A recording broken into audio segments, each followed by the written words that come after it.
I think in some ways, if you think about photography as an activity, you notice something, and then maybe that slows you down, and maybe you start to see something.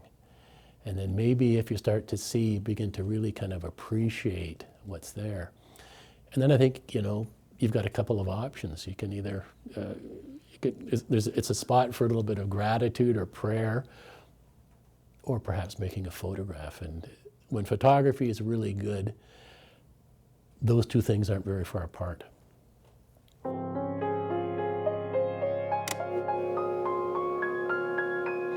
When I gave a smile,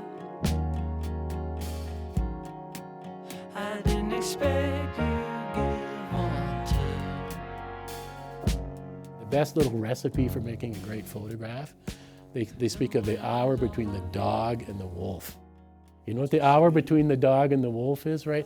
That's that time when natural light and artificial light sort of cross, right? It's twilight in more common parlance.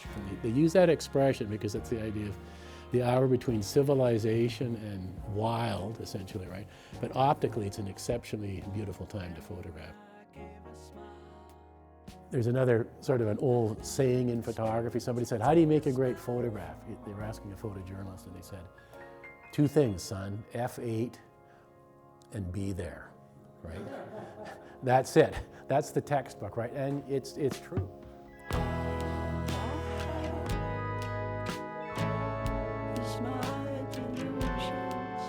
On some levels, creative work, and I think, the kind of work that I do with this slow process of analog photography is very therapeutic for me, right?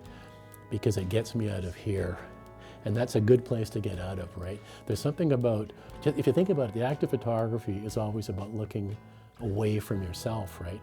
And it's an invitation to look away from yourself and to be grateful or appreciative of what you're seeing, right? If I'm feeling tired or cranky or whatever, and I pick up the camera and I wander around, all of a sudden I'm released of all of this, and I'm asked to engage in something that's healthy and affectionate, and that's perhaps its greatest legacy for me, I think. Yeah, this darkroom was actually set up a number of years before even my earliest connection with SAIT. It was designed by a couple of folks that were involved in the creation of the SAIT's photojournalism department, and also folks that ended up creating the photography program at the Alberta College of Art and Design. So this is the printing darkroom. This is kind of the heart of the facility here at SAIT. We've got about 20 high quality enlargers and 6 beautifully custom built stainless steel sinks. And this is really where the interesting, sexy, exciting part of the process takes place. This is where negatives are exposed through the enlarger onto an easel. And once that exposure has been made, the paper is transferred into the trays in the darkroom. And we actually watch from a blank piece of paper a print emerging. We carry it through additional steps which are designed to make the image light, tight, and permanent, and then we carry it down to a dryer at the end of the darkroom to finish the process, take it outside, then have a look at it under traditional white light, essentially.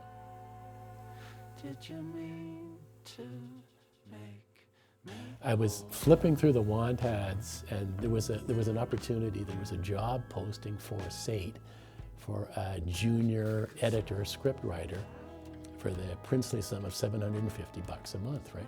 So I applied, I got the job, and I was ecstatic because the work environment, I was working with photographers, writers, editors, graphic designers, and it was just this incredible sort of a playpen. It was SAIT's service department, essentially. So I worked as a writer for a number of years, got interested in photography, left SAIT, ultimately came back about 5 years later as a photographer, as a staff photographer.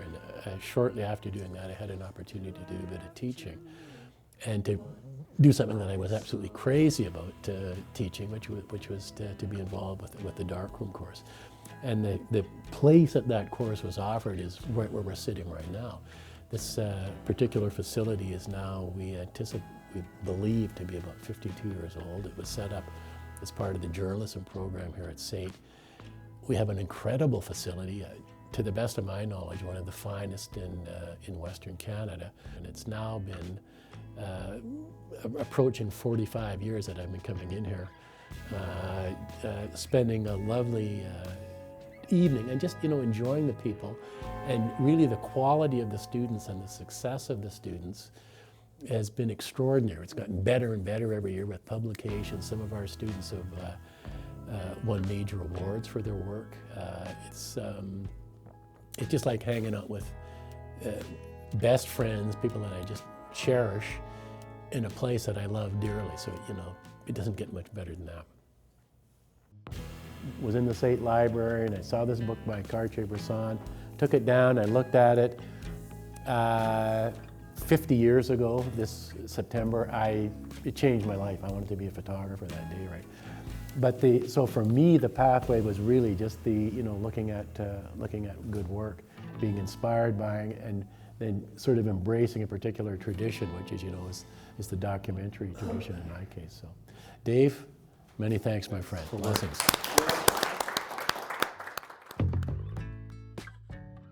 And it is, there's almost nothing that can top me standing in there watching somebody lay a piece of paper into a tray of developer and then a print showing up on it, right?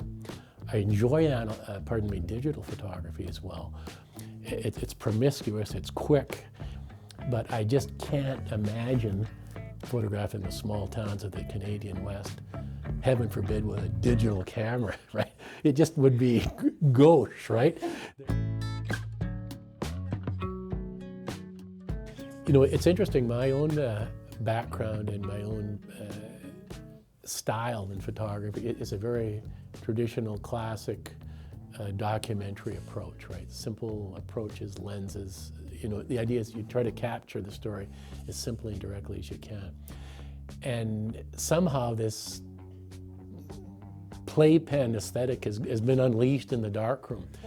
People experimenting with stuff, pouring developers on things, working with unusual techniques, working with cameras that are producing multiple exposures and the like. So a really interesting subgroup has taken a hold in the darkroom. People that use the darkroom as kind of a place for experimentation.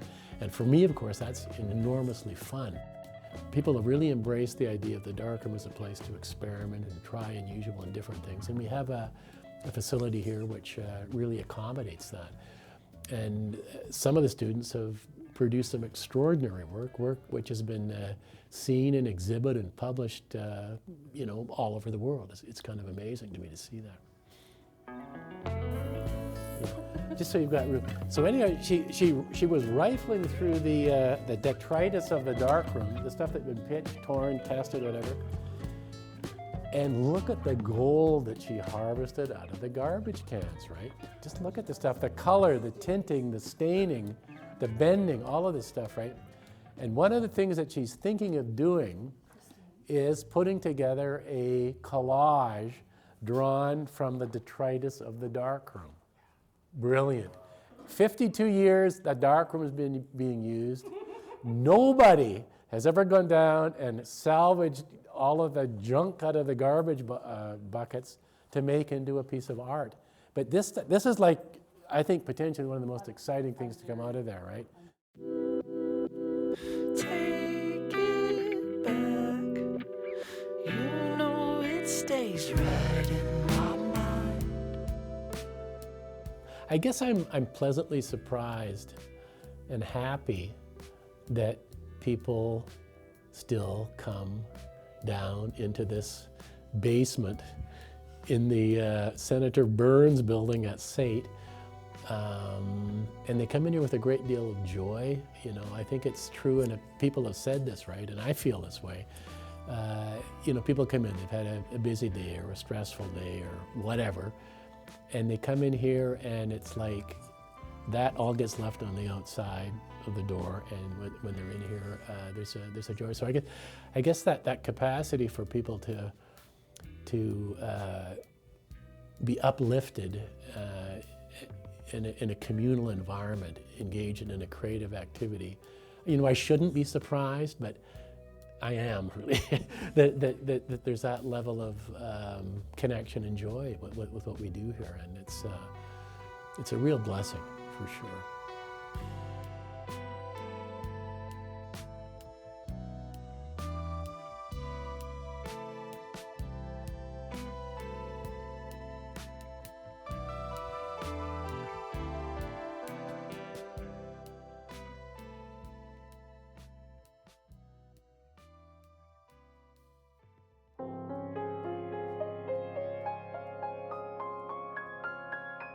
There is there's a very rich history, and I think if there's anything which is going to, you know, hopefully assure the future, it's the past, right?